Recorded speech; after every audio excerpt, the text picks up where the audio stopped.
দক্ষিণী cinema দেবারা part ১ মুক্তির আগেই নজর কেড়েছে। ছবিটি মুক্তি পেতে এখনও 10 দিনেরও বেশি সময় বাকি থাকলেও ইতোমধ্যেই এটি একটি রেকর্ড গড়ে ফেলেছে। জুনিয়র এনটিআর, জাহ্নবী কাপুর এবং সাইফ আলী খান অভিনীত এই অ্যাকশনধর্মী ছবিটি মার্কিন যুক্তরাষ্ট্রে ব্যাপক আগ্রহ সৃষ্টি করেছে।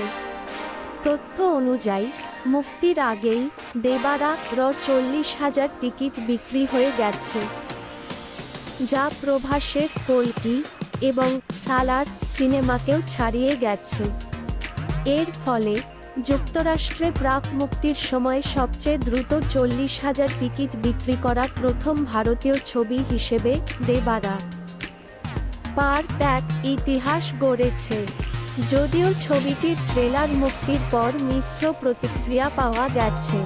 কোরাতলা শিভা পরিচালিত 2 মিনিট 39 সেকেন্ডের ট্রেলারটি দর্শকদের বিশেষভাবে আকৃষ্ট করতে না পারলেও ছবিটি প্রেক্ষাগৃহে মুক্তির পর কেমন ফল করবে তা নিয়ে কৌতূহল রয়েছে। তবে ট্রেলার মুক্তির অনুষ্ঠানে ছবিটির সফলতা নিয়ে আশাবাদী ছিলেন জুনিয়র এনটিআর। এছাড়া সম্প্রতি এক অনুষ্ঠানে এনটিআর তার সহ অভিনেত্রী জাহ্নবী কাপুরেরও প্রশংসা করেছেন।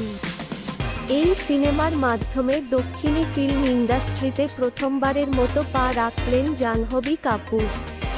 দেবারা পার্ট ১ মুক্তি পাচ্ছে আগামী 27শে সেপ্টেম্বর। বিনোদন সংবাদ, বিডি প্রাইম টিভি।